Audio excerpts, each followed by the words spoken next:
All right, so the sliding filament theory is the mechanisms of muscles contracting at a cellular level.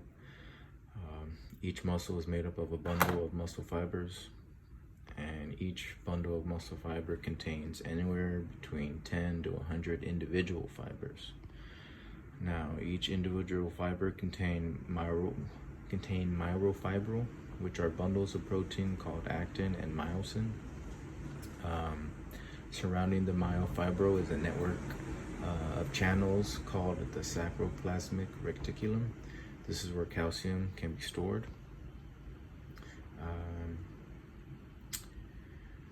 Each myofibril can be broken down into functional segments. These are called sacromeres. These sacromeres consist of actin and myosin.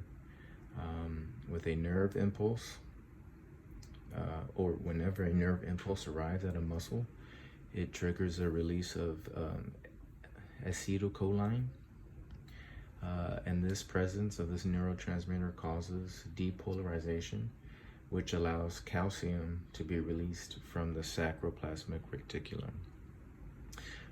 Calcium then binds to troponin, which then changes its shape, and so from moving tropomyosin from the active site of the actin, the myosin filaments can now be attached to the actin, making a cross bridge.